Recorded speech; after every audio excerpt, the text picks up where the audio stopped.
It's been a long time coming. That's been a very long time coming. Do you have an exact date and time when the last one ended? Just asking off, just by questions of a friend.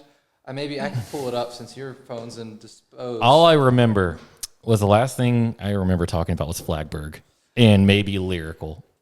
March 6th, 2021. It's been a hot minute. Oh, wait, no, sorry. That was episode. Oh my God, they're out of order on here because it's episode 2 and then 1 and then 3, 4, 5 and then they say in order. Sorry, the first episode was. Oh, you uploaded the first and the second episode the same day. That's right. That was the first episode, and then the last episode was June 6th, 2021. A whole 6 months? No, less. 4 months. Look, there's been a lot of things behind the scenes. There's a lot of time. Luckily, things have calmed down enough, quote unquote, to where we can have some free time to do this. Correct. We're hoping to do this at least twice a month, preferred once a week. But I know life's not going to be that fair for us. Yeah, there's going to be something that comes up. But for those of you who do not know, this is our new little recording area for now. It's going to change a little bit in the background, but. Yeah, this is the beta version for sure. The beta version, but yes. At least it's a video. Exactly. And then if for some awful reason it's not, then you're not seeing a video and you're only hearing our voices. But I'm Lon. I'm going to be trying to co-host this podcast from here on since I really convinced Alex to do this again. Yes. And Alex is going to be our captain. I'm going to be the guy who initiates things, hopefully, and also be the guy who's the switcher jumping around everything. Gotcha. He's going to be the man behind the scenes, but he's also going to be in charge, so it's going to be really funny. And then we're going to have this nice third chair open for our guest. Guest, why don't you introduce yourself? Hello, everyone. I am Jonathan. As you may know, I am the resident Miss player here at Top Deck Heroes. And the guy who knows no other nation besides Lyrical. I was going to say, Alex, you are the Joe and the Jamie. The Joe and the Jamie. Hey, at least. Well, to be fair, John does know other nations. They just have to be their own nation that's based on an anime. You're right. Or a video game or a Lyrical like Justin. You're right. I do know my Go very well. Whoa. So why don't you play Shaman King? Because I've never watched Shaman King. Not enough waifus. It's not enough. It's not enough. It's not enough waifus. It's true. Yeah, we're mic sharing right now. Also, so get used to that for just today. Yeah, we'll fix this very soon. But have you seen Shaman King? You know, like the main love interest, literal like Lolly on steroids. They are literal children in Shaman King. So there's no waifu material in Shaman King. No, it's not the anime trope of, she's a small-looking child, but she's 1,000 years old because she's also an immortal vampire. It's like, no, that's just a child. Calm down. Spray bottle. Back off. Bunk. Go straight to jail. Go to jail.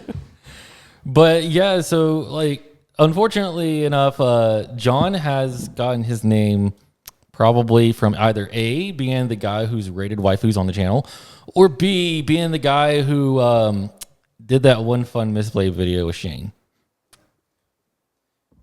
Also, no. I got my title because I am, at my very core, an absolute degenerate, and I specifically chose to play Vanguard because there was an entire waifu nation.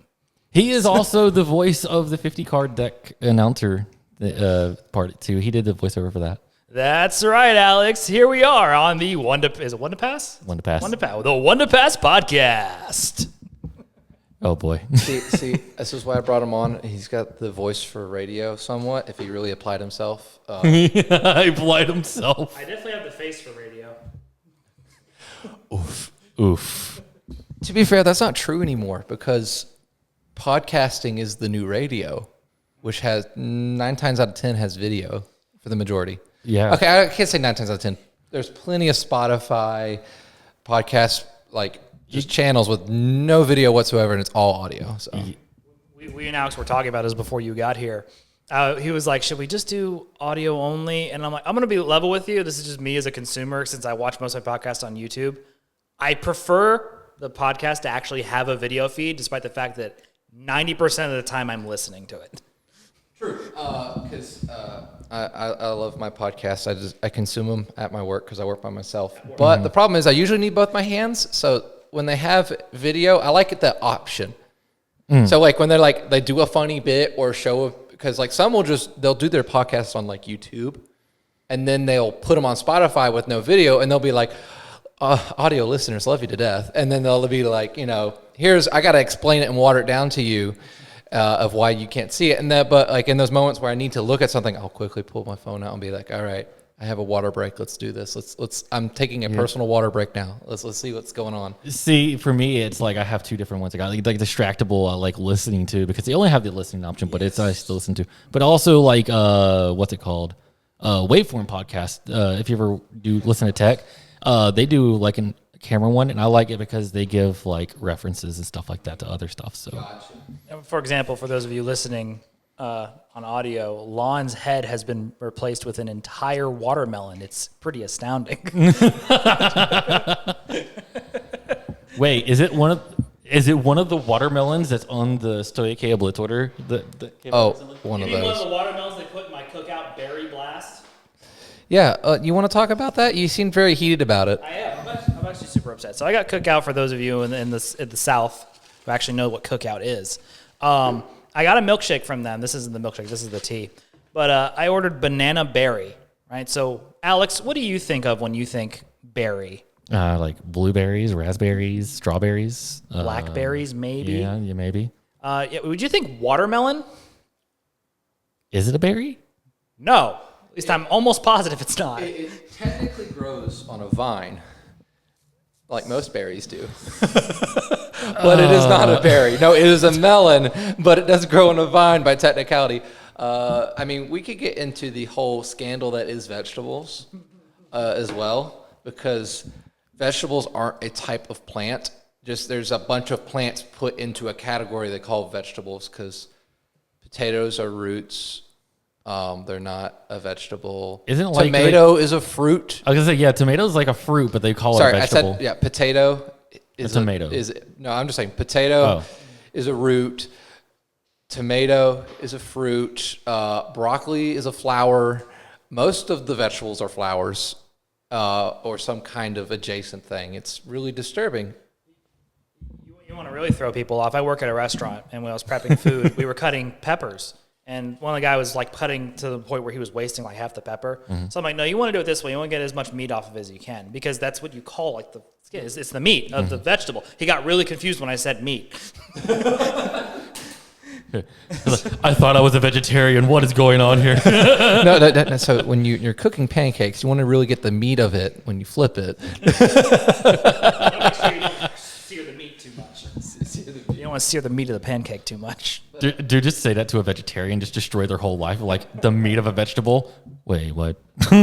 Yeah, I like to eat around the bone part of the vegetable because really makes it feel alive. Like it's alive. Yeah, well, because when I eat corn, I don't eat the bone. I like to chew on it sometimes, but I don't eat it. Like, do you suck the marrow out of the cob of the corn? Oh. It really makes me feel the essence of this vegetable.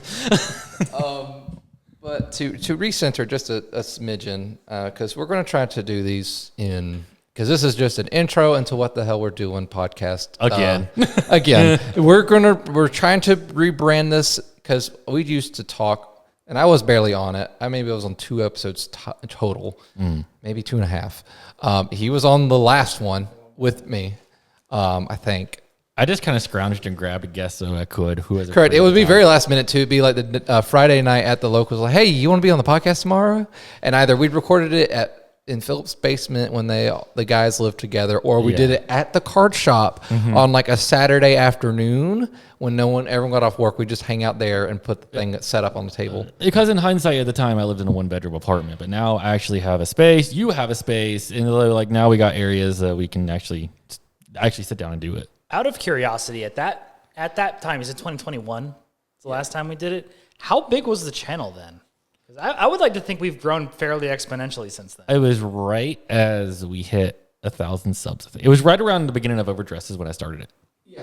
So, and I think we really started. We've grown fairly substantially since then. So we might actually be able to start like Discording in like other Vanguard channels. Oh yeah, we got actually like have so as many guests. people like within our Discord group. You know, Like, there's a lot of potential right now for guests. Again, this is just we're going to start with our local peeps. so Eventually, if the podcast can grow, I think Alex would want to have a Discorded guest in. Those will be Discorded episodes where I can just stay at home and Discord in. We don't have to worry about so much on the mic situation as difficultly. John's gonna love the sound of this. So the Rodecaster over there, you see that little blue glowing button over there? Yeah. That's a Bluetooth button.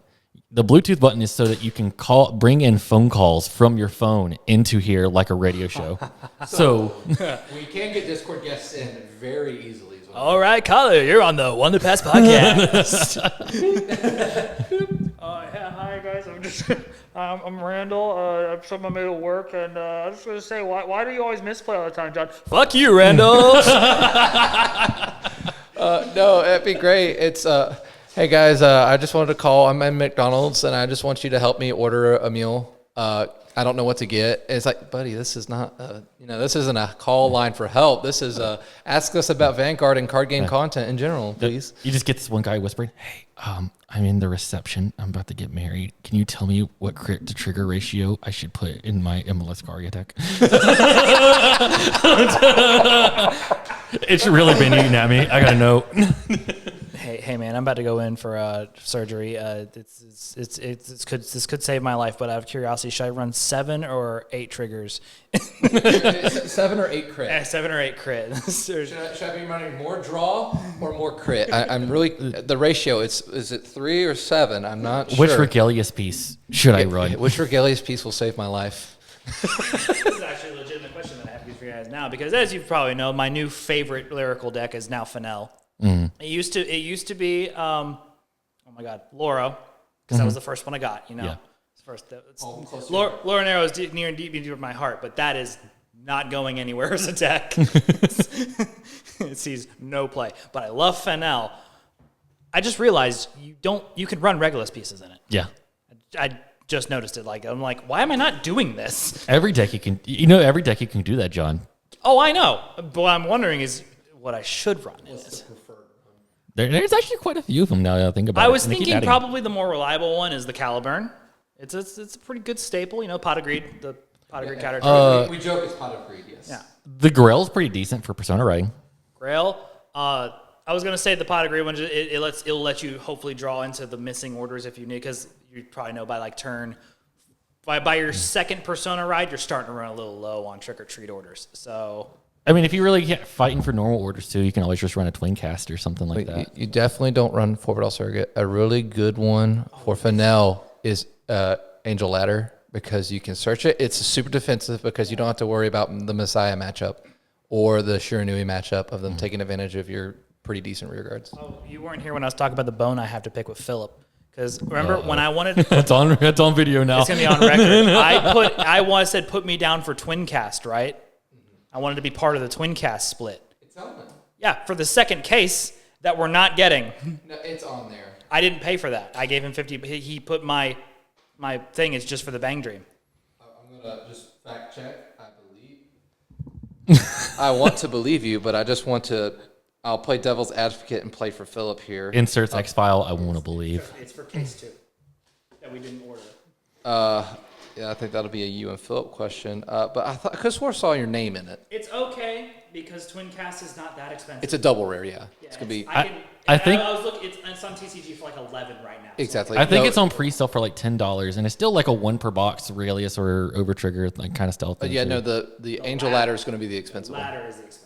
No, they're 30 to 50. They're in that weird wild range of it. It's still Yeah. pre-release. They're on So 40 right now. yeah, for the record, the current date is August 26th. So if it helps put this in a context of, I don't know when this episode's going to be out. So it's pre-release. That was a month ago. What are y'all guys talking about? I don't think Alex is going to be that comes out slow. tomorrow. I know he's not going to be that slow, but in that weird reality where that could be the case.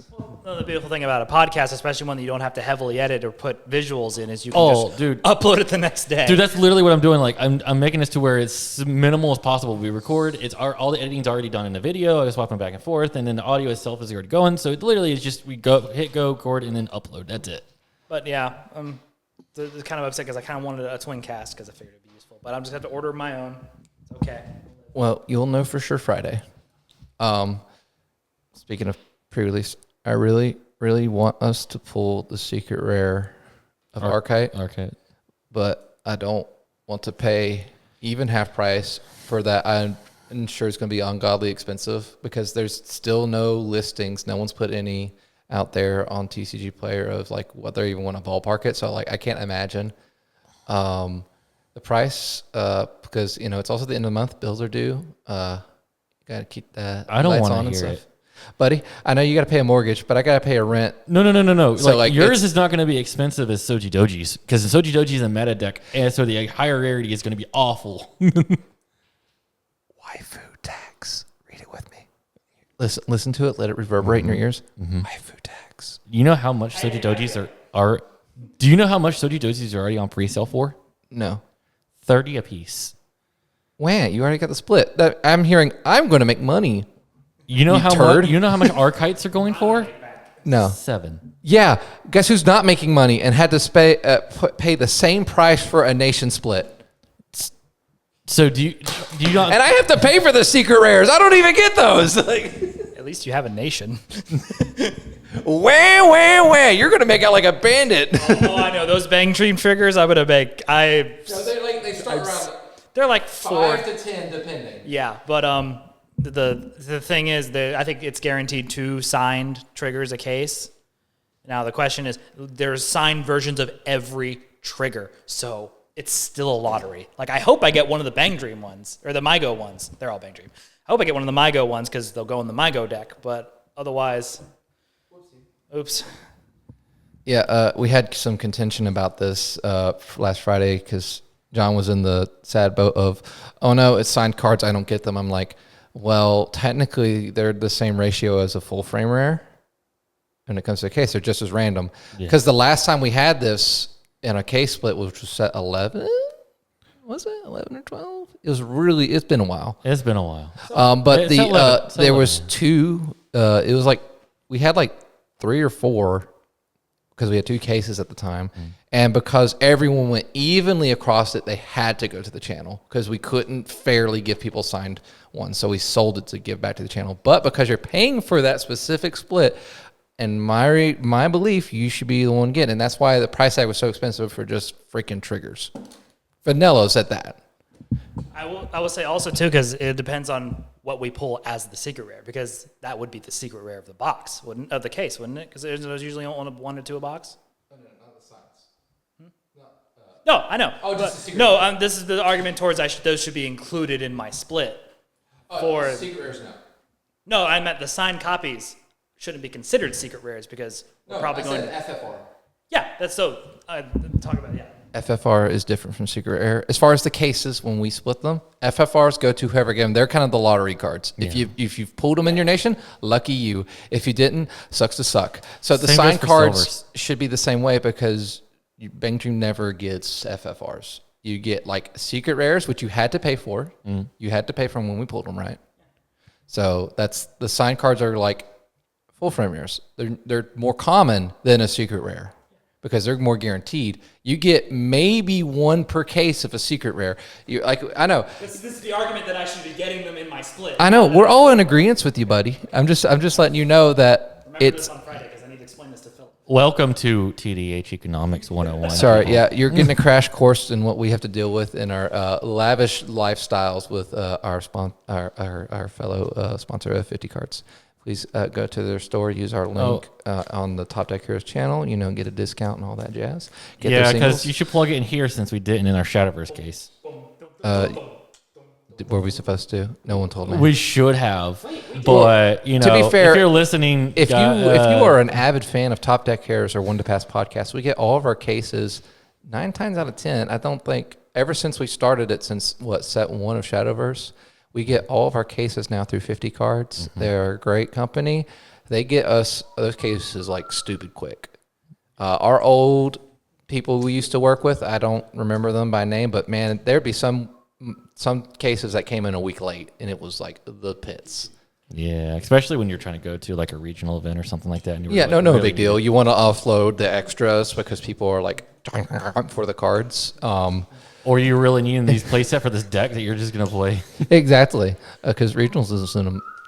I'm just singing the song for the commercial. Oh my god! yeah, that's true. It's in literally every product. Yeah, see, we have voice actors and actors. I think Shane as the mailman, Alex as Alex, and Philip as Philip. Philip as the basement monster that drags Alex back into his house. Or if you ever saw the Into the AM ad, we have Lon as Shower Lon. Yeah, I could be reoccurring as Shower Lawn. You never know. Yes, we are in discussion as to whether or not Shower Lawn may or may not return in the future. So I am heavily for it. I think we should reshoot some just because I love the ads we did, but you run them for 6 months. Because no, that came from summer last year, dude. Oh, I know that. So they're a year old. So we need something fresh, something to cycle through. But again, Philip's the editor in chief. So whatever he says is law, and that's a lot to ask on Philip. And, so the idea was when I pitched this to Philip when he got down here was the idea was he was going to be down here by now. Like by the time he came back, we can reshoot this already because you'll be back permanently. And we can figure out his whole production thing. And yeah, that didn't work out as well as I thought it was going to go. Liquid Death, call us, please. Oh God. Yes, I've heard you help with people's podcasts. You'll let us shoot your ads here. I will put a can on this table, and I will drink it every episode. I'll buy it myself if you help us. Top Deck Heroes or One to Pass podcast. I don't care which. I will drink your stuff because I like it. My favorite flavor right now is Buried Alive. It's my personal favorite. To get slightly adjacent and away from that. Oh geez, my brain, you hurt me. I think we could. A good thing to add to our channels too is we could put a little logo of One to Pass podcast in the corner at the end of Top Deck Hero videos or V-Time. I think V-Time would be a better slot that way because that's a listening episode anyways. It's like, hey, if you like listening to us here, listen to some of the crew, the skeleton crew at One to Pass podcast, the B-listers. I mean, Philip's already ripped the audio and throw it onto a podcast as a podcast channel. So there you go. But to try to center us once again, now that we're at a kind of halfway point here. Yeah, we've been about 20-some-ish minutes in. I'll tell you, the clock says 27 minutes left. So we've been a little over 50. Well, I've had us timed for 50 minutes, and then at the 50-minute timer, we wrap it up. Yeah. I think we're going to aim for an hour. That last 10 minutes is going to be a guessing game. Because like I said, I know we're going to rant on about something somewhere. Dude, as the older I've gotten, the ability to rant, especially when you work by yourself and you have people that either are like my boss's wife, she'll come into the office and go to her office because I work at a church. And so we would just talk. I'll talk to her like she's family, and we'll talk for an hour and a half, and I'll be like, oh my goodness, look at the time. I need to really get back to it. And then we talk for 30 more minutes. And then she finally has to go on her way, and I go on mine. And I'm like, man, that was a great conversation. I could do that every day this week. I know how to keep a conversation going. You ask anyone at the locals who has talked to me after the shop is closed, and we don't leave that parking lot till almost midnight. Store closes. We walk out of the door by around 10:30. So yeah, I can hold a conversation. I've held conversations with friends till 3 a.m. in a stinky parking lot well after close, which was close to midnight. This is why I became smart recently, and I've had Jess ask when she goes to the gym on Fridays, like, you just want to borrow the car? Because then I can go, cool, my wife's on the way. I have a timer now. Do I have the leg to belt? You and I have had this literal conversation before when I talked about talking to my mom now. Because as a kid, you would be stuck at grandma's house. Grandma would decide to start talking to you, and you'd be like, cool, I'm going to walk into the other room. She's still talking, by the way. I'm in the kitchen. I'm not in the room with her. She's still talking, and then I come back, and she's still going on the conversation. I'm like, I wasn't paying attention, Grandma. That was me as a kid. I'm not even joking, on the phone with my mom, I had an hour and a half conversation about our diet. I was on keto at the time, and then I was debating just switching to a carnivore diet. Hour and a half conversation with my mother about our diet, and I'm like, I guess I'm older now because I wouldn't have been able to do this as a kid. You've had a conversation before. No, it's especially when it comes to I guess it really all depends on how good of a relationship you still have with your parents. Because you're like, boy, man, if I missed out on a lot of wisdom, hope they've gathered more from me and just to bestow it, because I could really use that wisdom right now because I'm young and I could use as much help as possible. I don't want to make financial mistakes despite spending money on cardboard. Please help. I'm glad you have that. Mine's the opposite. I'm giving more of the knowledge to my mother nowadays than I am anything. She's like, let me show you how to do this on your phone now. Well, you are IT. That's like different. It's like, all right, old timer. The sun's getting real low. You should go to bed, Grandpa. Dude, my grandpa, he is, oh my goodness, he's 80 plus. Only in the last couple of years did he start using a walker and stuff. He has Facebook. He has his own computer. He would do all of his stuff by himself. Only when his mobility started to slow down has he like kind of stopped that. But he had a smartphone, all this stuff that just really surprised me. I'm like, you know what a computer is? And it's not even like the old, like, boom computers, It's like this huge CRT thing of a computer that goes boom, and you have to hear it turn on like a jet engine, and they hear the dial up and stuff. No, he's had like just the more modern computer. I mean, it's out of date by our standards, but I'm like, Grandpa, you're keeping up. This is fantastic. Did he blow off a floppy drive?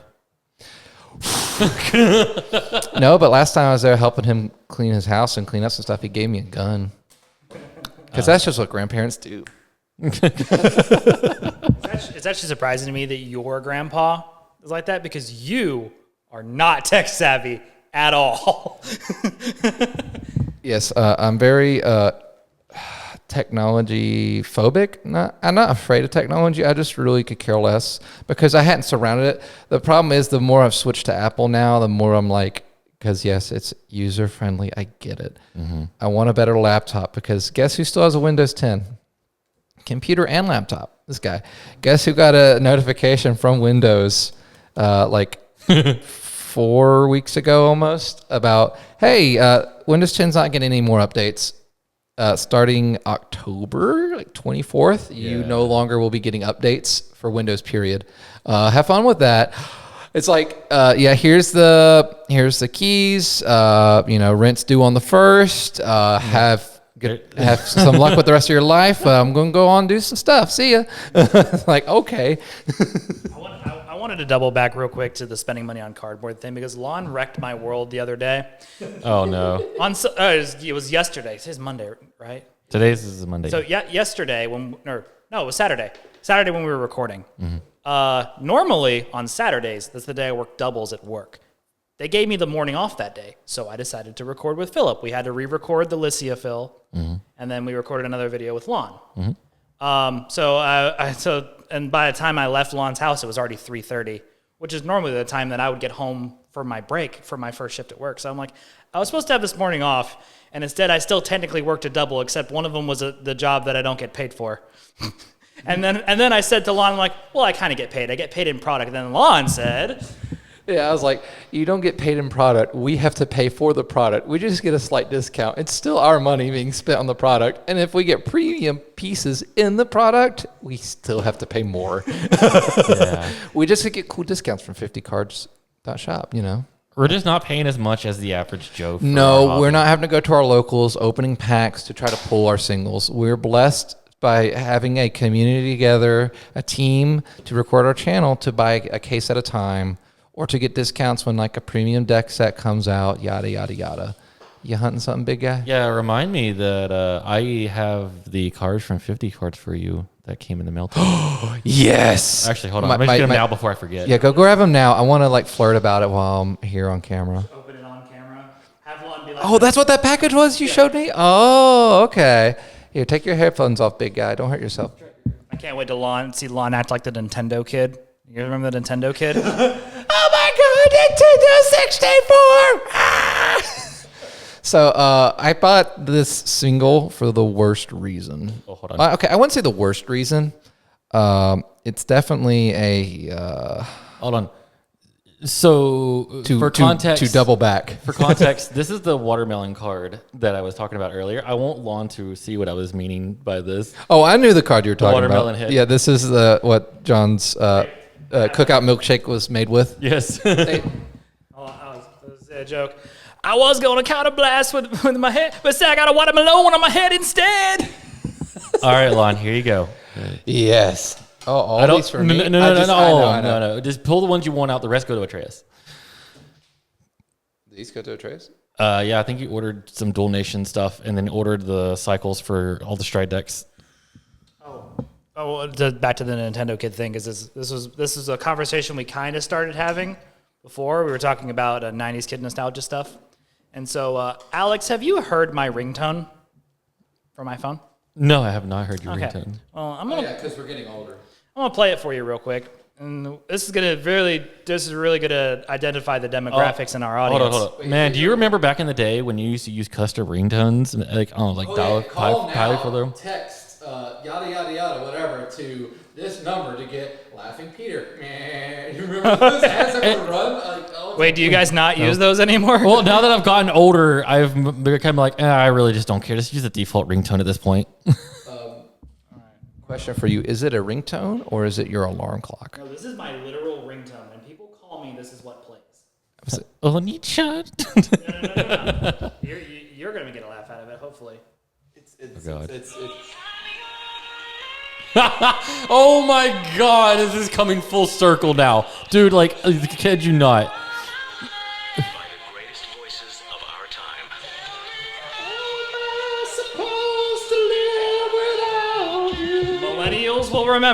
Millennials will remember waking up to this ringtone at 3 a.m. Dude, like, lie. This comes full circle because the other day when I was recording with Lon over at his place, me, Jess, him, and Emily were literally like, No, we played a bunch this- of 90s, 2000s ads. Compilation of 90s commercials. Yeah, no, and we talked about how the other thing you'd wake up to at 3 a.m. is Lowrider, the George Lopez intro. That's No, it would be 3 a.m. I do. Because you left Nickelodeon on, and then Nick at Night would come on, and then really late at Nick at Night would be George Lopez. I wanted to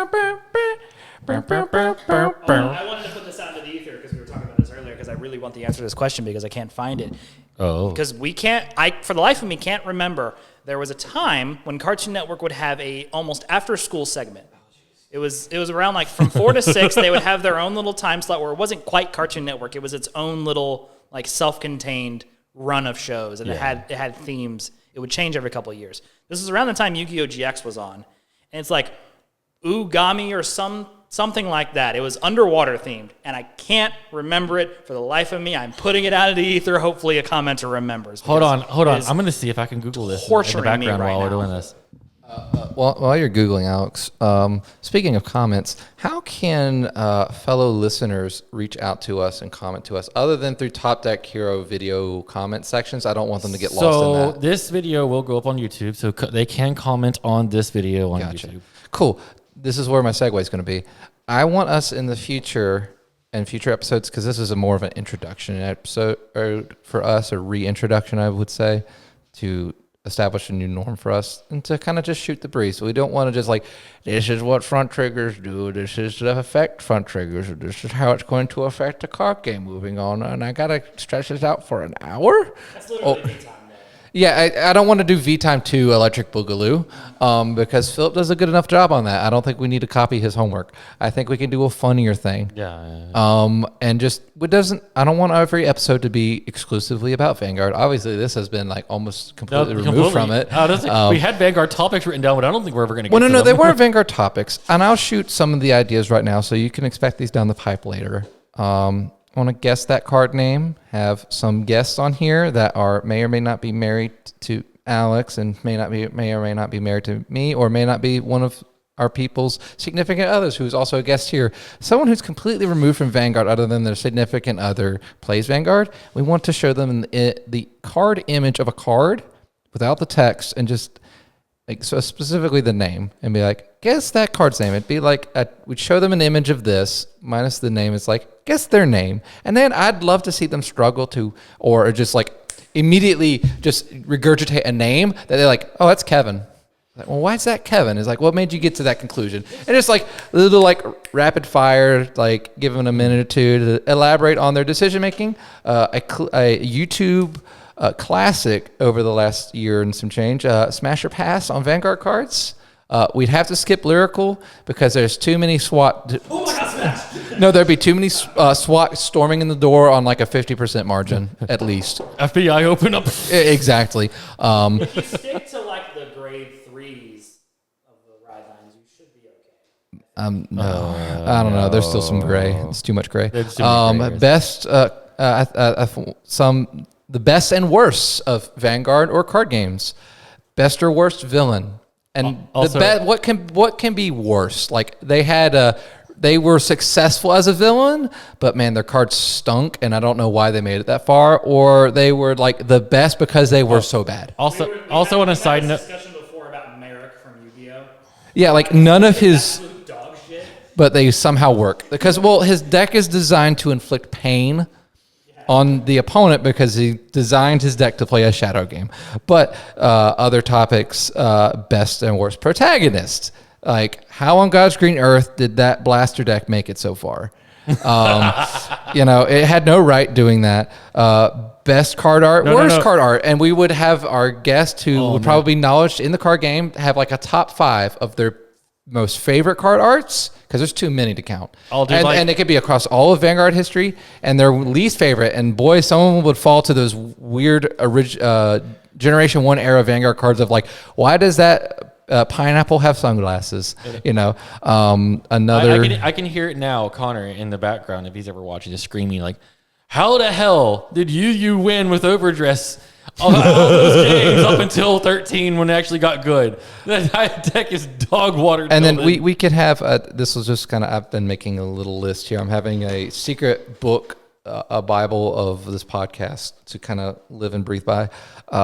Most broken cards, like what defined certain eras of Vanguard? When did things go off the rails? And have to be a lot of it happened in G, late G especially. I'm gonna tell you now that you're gonna need Philip on here. Oh no, we could save that just because of Zarzan. Just because of Zarzan, you need Philip on there for that one. Gotcha. I would love us to have an episode where we're just reading your comments in funny voices. This was John's pitch, and I think it was a great idea because he's got good voice lines. And I'd love for Alex to try to pitch to me and another Vanguard guest of, especially ones who aren't knowledgeable in the anime, to explain plot points to us like we're 5.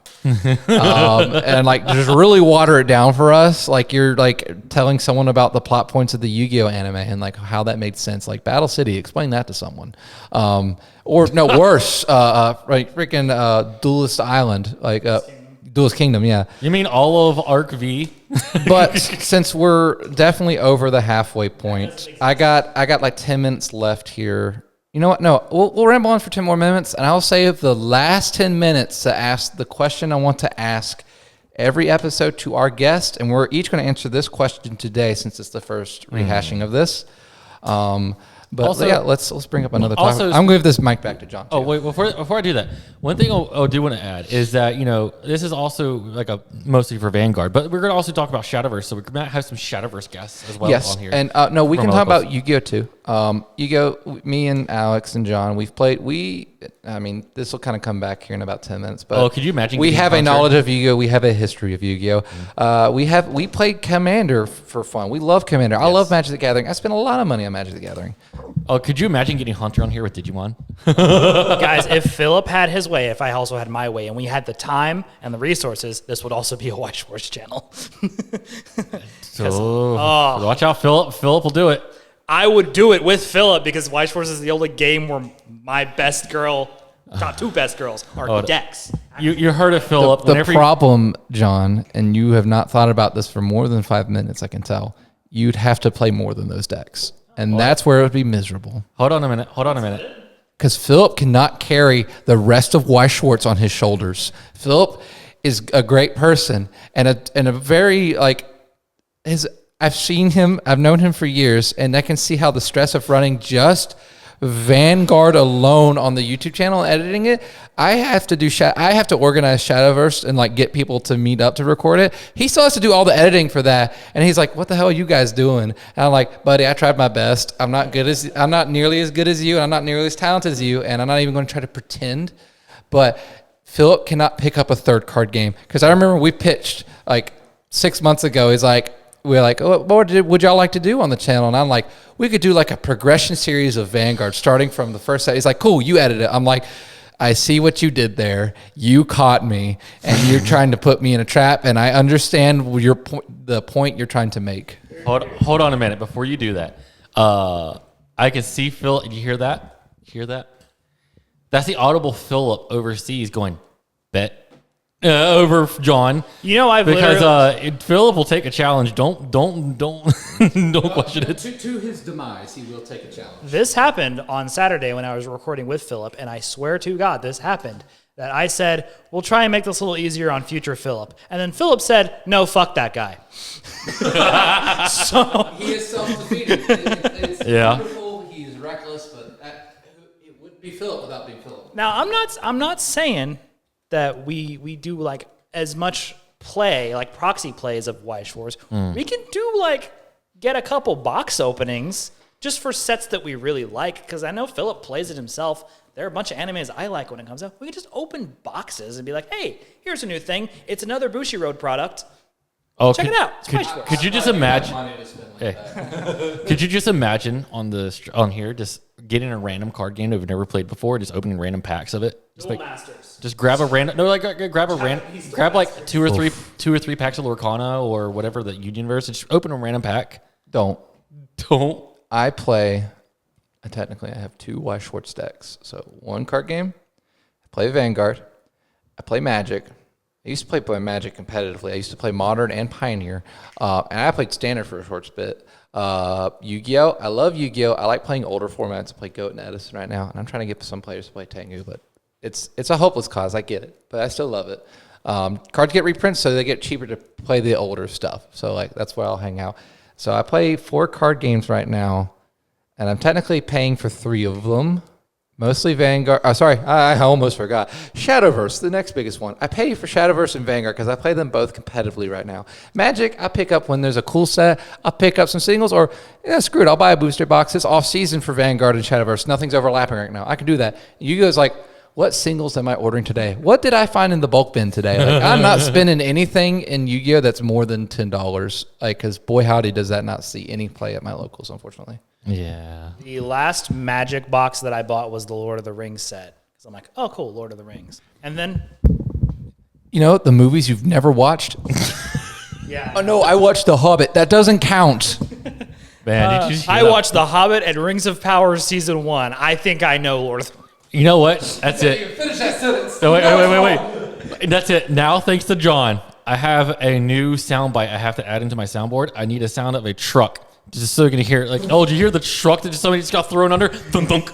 But hit the soundbite. And I've told you this, that I'm never buying another actual box of Magic unless, and they'll probably do it because they're both studios are desperate at this point.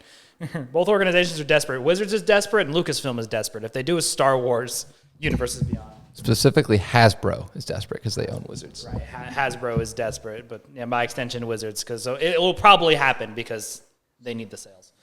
I think the last box of Magic the Gathering I bought would be back with the first, what was it called? Battle something. Battle Bond? Battle Bond, yeah. The first Battle Bond was the last box of Magic. Also known as the only Battle Bond. Yeah. I mean, I don't know. I'm being a turd. It's okay. I keep up with Magic on the regular. I look for leaks of like current sets. I bought a lot, and my wife by extension Bloomborough, because of the cutesy little animals, and it felt like Lorwyn again. And the play style, the tribal synergies, it was really fun to play that again.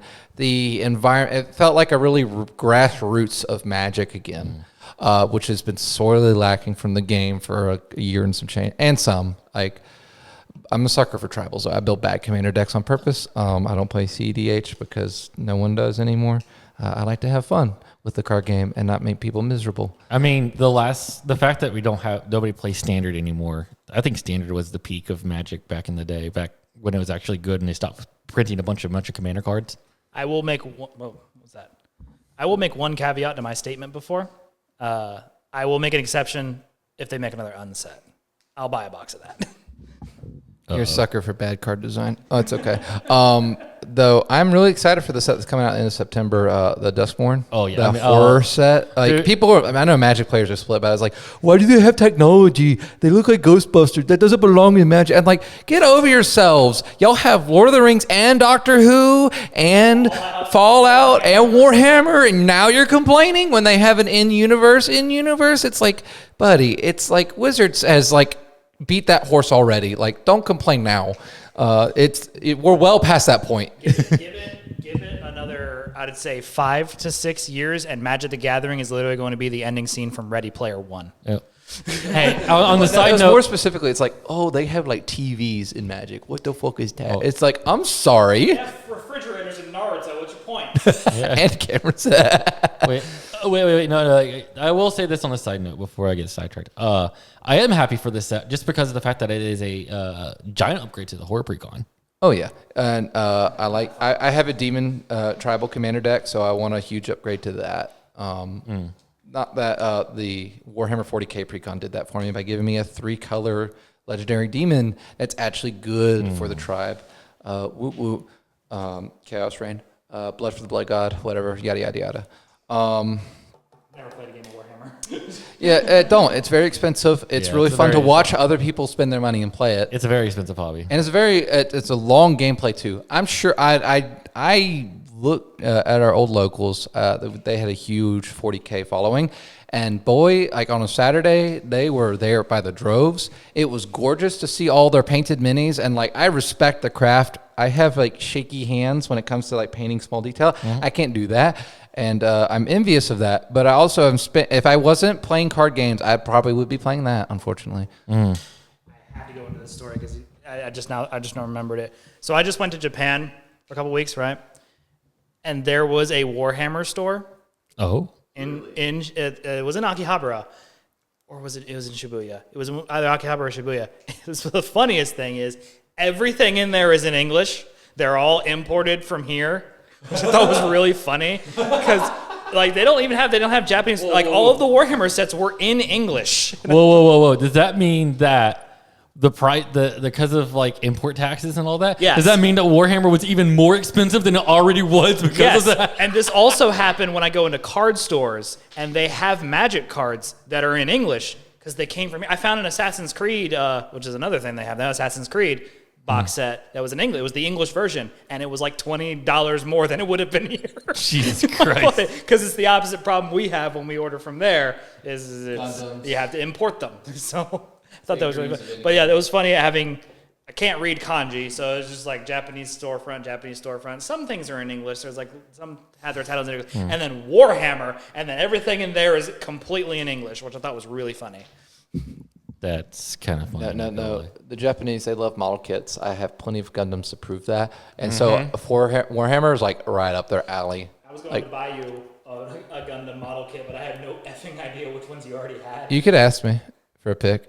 You just said, hey, is there one you really, really want? I'll see if I can. Yeah, that was when I was there for Worlds. There was not enough time to see the Gundam store. There just wasn't. There was 2.5 days realistically of actually like being in Japan. I was there for like technically 3.5, but like getting there on plane, like going to eat, being at the convention center for Vanguard, the Worlds. I didn't really get because you get in there at like 5 p.m. at the latest. If not, you're actually at the actual World Tournament. We got in there at like 10 a.m. We didn't both those nights in a row. We didn't get out of there till 8 p.m. or after. Or later. And so like most of like the cool ramen holes in the walls, the takoyaki places were all closed. And you had these like the big chain places that were there instead. And so like I didn't get to see peak food except for the day before they had the banquet. It was like that first morning I was actually there, me and Philip, because he flew down there. We went to Shibuya and we walked around. We ate actual sushi. We got to see a couple local card shops because we were looking to see if they had any Shadowverse leader cards because they were sets ahead of us. And so I was like, I want to get one of, I was trying to get, what's her name?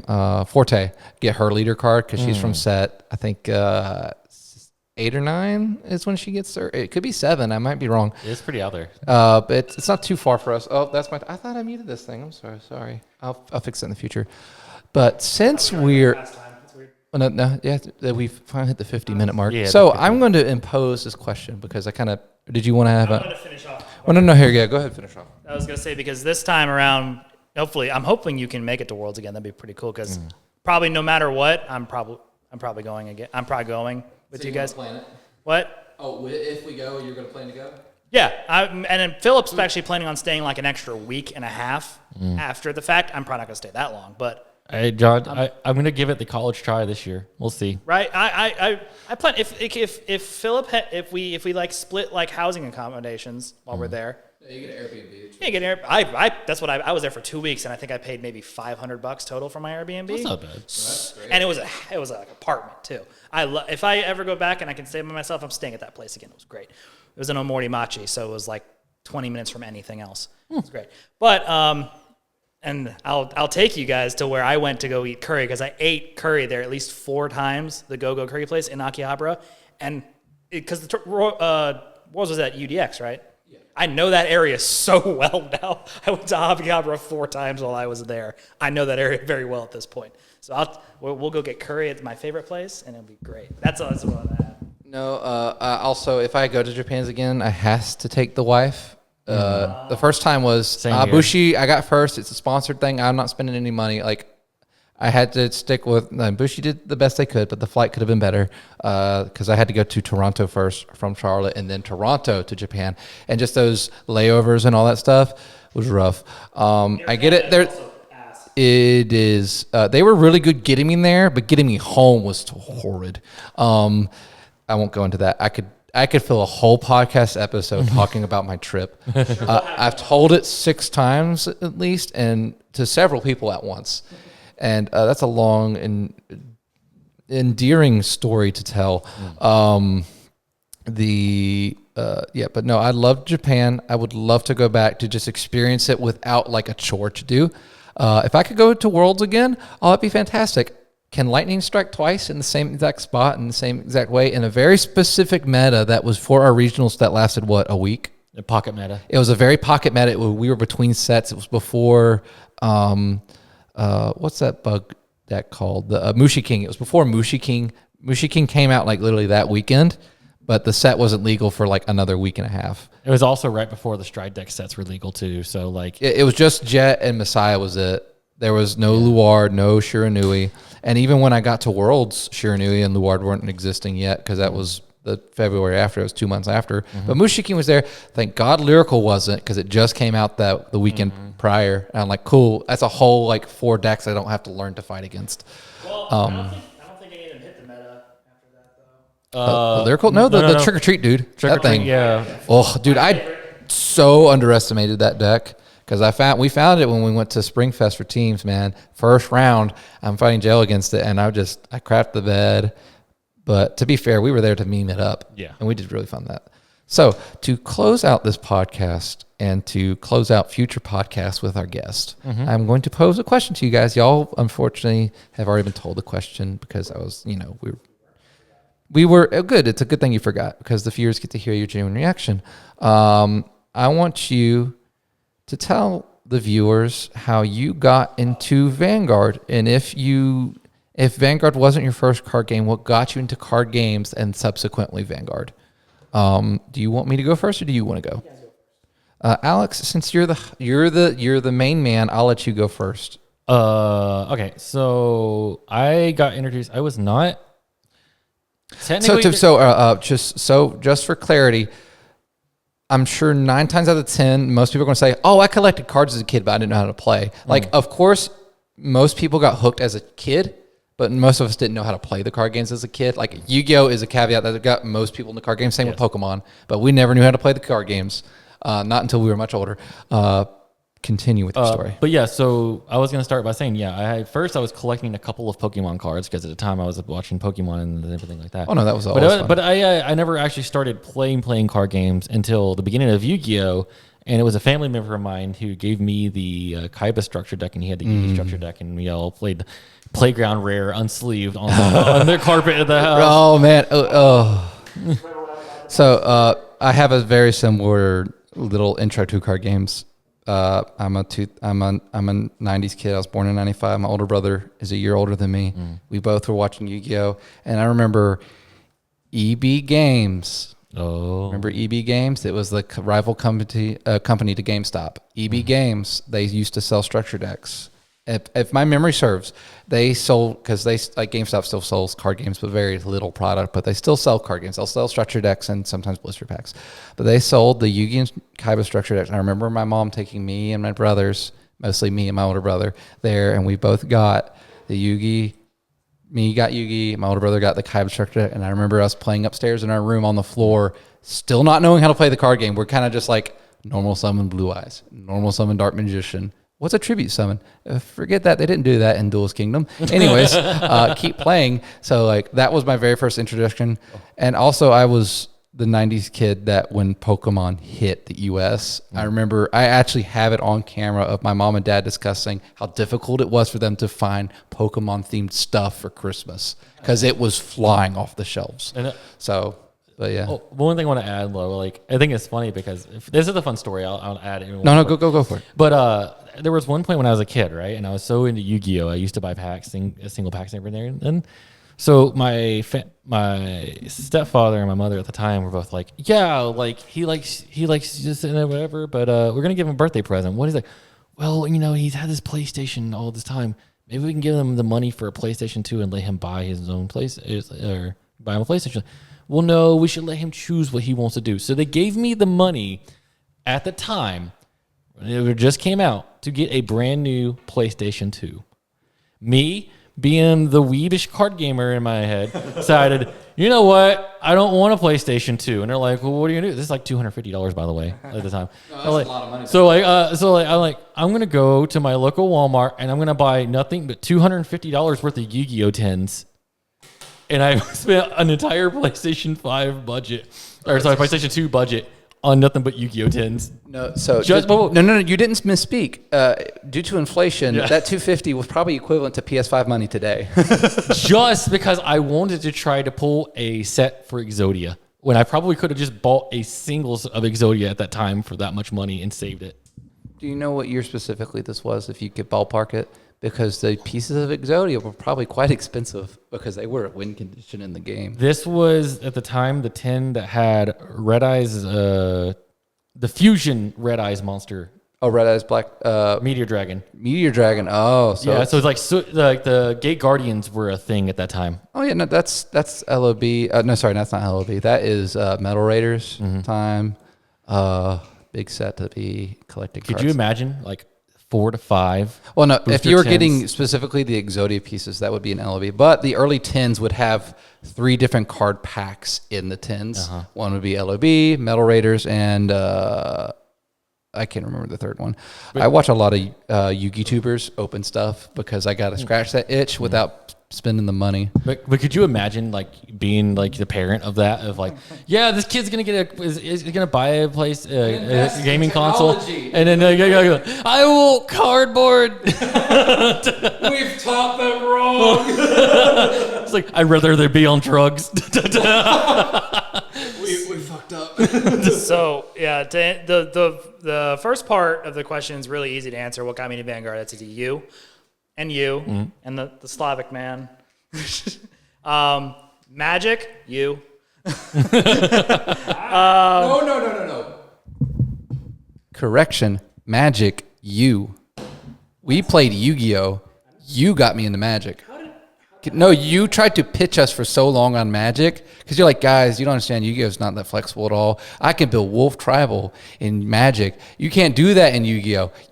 I remember we hanging out at your house and you're showing me your Magic cards. And I remember me, Ian, Adam, and you, and Eddie, we all built like tabletop Magic decks. Eddie also helped me get into Magic, but it was you and Eddie that got me into Magic. I might have. I helped you. I'm sure me getting into it helped you double down on what you already had. Maybe. But you were in it first. But this is going to be the actual story portion, is because the one that's near and dear to my childhood heart is ironically the game I hate the most now, which is Yu-Gi-Oh! So we'll start off on how I got into Yu-Gi-Oh! And the answer to that is Beyblade. And there's a reason for this. Oh, no. Beyblade. There's a reason for this. So when I was growing up with my dad in Florida, I was the only child from my dad. So when I would go to like a daycare, there was like a academy, kind of like an after school program. It was like a big old facility where they had like tubes, like playground equipment and arcade machines and like wall ball. I knocked a tooth out with a tennis ball once there. That's how I lost one of my teeth. Oh man, he's playground blade blading. This is no. The arcade machine had a square frame in it, and it was slightly off the ground, so the blades would bounce right off it. That was our stadium when we played Beyblade. Then my dad started dating who eventually became my stepmom. I met my stepbrother. He didn't know there was actually Beyblades, but he knew that the show existed. I didn't know the show existed. And then he introduced me to the show, and then we started playing Beyblade together. And he's like, there's this other show I watched called Yu-Gi-Oh! And that's how we learned how to play Yu-Gi-Oh! What happened was when we would go to our grandma's house, when we would stay, there was a guest room that had two like twin beds. And what we would do is we would stand on the opposite sides of twin beds during Duelist Kingdom, mind you.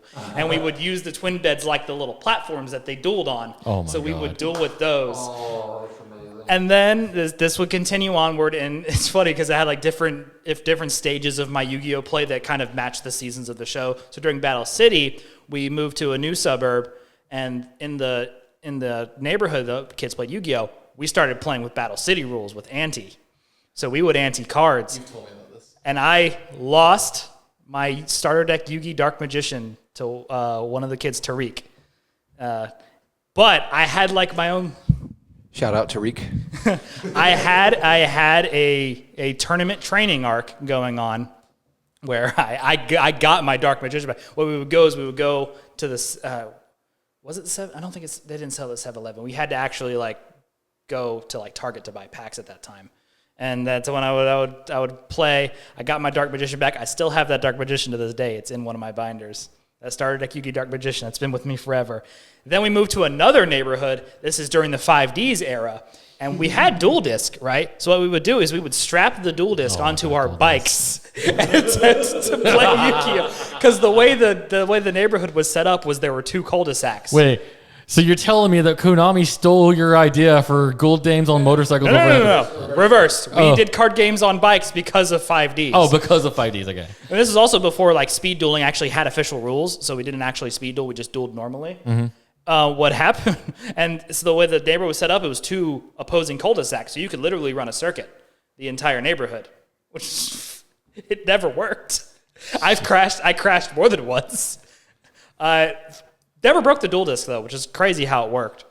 And then I moved to North Carolina with my mom. I met you guys, started playing Magic and Yu-Gi-Oh more often, and now I hate Yu-Gi-Oh. So John started his whole journey with going, I wanted the last square pizza in the at the playground. Well, fight me in the back of the playground, my Beyblades, and we'll get it.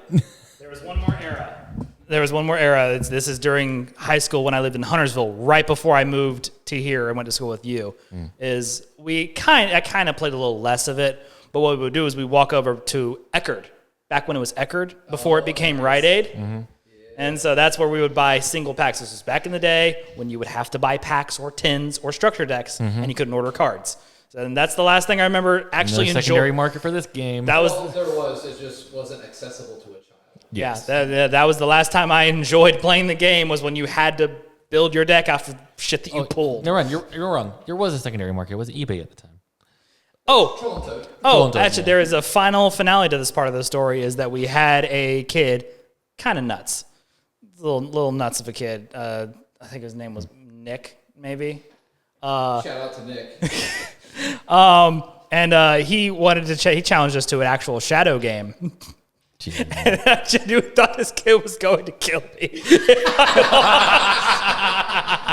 was just like, all right, I lost. Now what? Pulls out a knife. We would no. You don't understand. We would stay over at this dude's house, and he played "Holiday" by Green Day on constant repeat all night, which for some reason I didn't think was weird at the time. John's friend over here is like, I'm not going to. Totally not a red flag. John's like, he's not going to send me to the Shadow Realm. He's going to send me to the underground. And also, we would watch Stick Figures on Crack. That's why I learned about Stick Figures on Crack. If you guys remember that, in the heydays of YouTube. But yeah, those are my Yu-Gi-Oh stories. But that's a fun way To be fair, John, your Yu-Gi story didn't finish there because what got me. Before I go on this tangent, Alex, we will wrap back to you. I was gonna say you got 5% on the camera, so make it quick if you're going to do it. No, John got me into Yu-Gi-Oh because John, Eddie, and some others, they were playing. It was my senior year, just after spring break. They took their Yu-Gi-Oh cards on the spring trip for band, and I'm like, dang, I'd really like to do that too. And then John's like, here's this fire deck I just built out of the scraps I had. You can play with us, and that's how I learned to play Yu-Gi-Oh. And then eventually played Magic, and then with a table goblin known as Jeff. And Alex's help, they perused me, or they got me into this, and I've been stuck ever since. And West Shorts was kind of adjacent to him too. That Jonathan seems like a solid dude. He probably turned out to be an asshole though.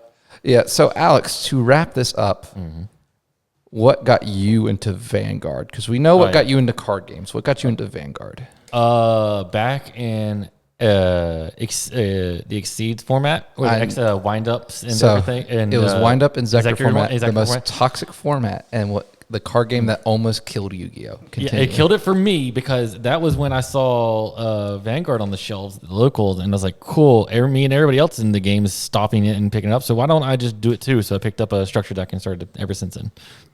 Yeah, you've been there since day one. I started playing Vanguard during Legion format. Right at the beginning too, because I picked up Eradicators, and they're like, check out these Legion cards. I'm like, the fuck's a Legion? I just spent money on this, and you're telling me I'm out of date now? And that has continued the ever eternal quest of Vanguard of constantly being out of date. But now we have a channel that supports us, so we can stay up to date and never be behind again. Oh no! That also started the whole back alley deals with Jeff and how everybody has debt with Jeff. Yes, because he had connections and was able to get product because he would he did his table goblin magic before we had sponsors and just ways to get cases. What? So yes, that has been a great episode today. To wrap up Alex's camera so it doesn't die. Oh, it's about to die, but we got a little bit of time. So Just have it on your face the rest of the time. Yeah. And it'll be fine. So any last things you want to talk about, and future hopes for this podcast? Hopefully there's going to be more of these now that I got Lon also chiming in with it. I'm gonna help you. I'm gonna keep us fresh, relevant. He's also got me on a good timer, which is the good thing, because normally before we would just keep going until we got mentally exhausted, and then the last bits were like, buddy, I tuned out an hour ago, and y'all still been talking. My shift ended at work. Why are y'all guys still rambling on about front triggers? Dude, it's got 2 lines of text. We'll figure out this mic situation too. Yes, hopefully by moving forward we'll have a better setup. This is a rough one just so we can get it up because we literally scrambled it together. If we don't put one up, we'll never do it. So we had to shotgun this. I didn't even tell John we were recording till much earlier today, halfway through the day. I'm like, hey John, you free this afternoon? It literally hinged on whether he was free or not. If John wasn't, there was not going to be someone in that seat. It was just going to be me and Alex shooting the breeze for an hour and some change. Yep. But yeah, good stuff. Very productive. I think we have a rhythm and a rhyme. Unfortunately, we won't have a consistent third seat that'll be as productive as John as far as being. I don't know. I'm tooting John's horn here, and I'm not going to give an exact. And I'm not going to give an exact date of when the next one will be, but it will be within at least a couple weeks. Yeah, I hope we can be consistent. If we can do this twice a week, I'll call it a success. I said twice a week. That's insane. Twice a month, I think we can call that a success. Yes. I don't want these to be several a new set came out. Let's just be on the podcast for no related reason. Yeah. Because we just didn't have anything else to record and Philip's tired. So, John, did you want to say any more words for us? Hey, I said this in one of our recordings, but Bushiroad, there's a quintessential quintuplets movie coming out later this year, and it would be really, really cool if they got some support. also, can you bring back Love Live? Since you killed the app, you assholes, can you, make a Love Live, crossover, just 20th anniversary since they're almost 15 years old at this point. So you want in 5 years for them to be No, yeah, 15-year anniversary would be freaking great because they're releasing a Weiss Force set celebrating the thing. But yeah, if you guys could make it in Vanguard, that'd be freaking awesome. You know they're the same company, right? I hate to break that to you. Yeah. Bushiroad owns both. Yeah. Schwartz and Vanguard. So why would they do the same thing twice? They already are making. You know what? I'm actually making the wrong argument. They'd be like, do it twice, do it again, and like in the same week too. Like they could do it. For it. I'll pay double. I'll take your entire stock. The whole goddamn case. All the stonks. All the stonks. But yeah, this was a fun episode. I've been Lon Alex? and our special guest here. John. Oh, I guess we'll see you guys John. later. Oh, sorry. You actually finished properly there. Oh, yeah. Hold on. We'll see you guys later in the next one. Bye.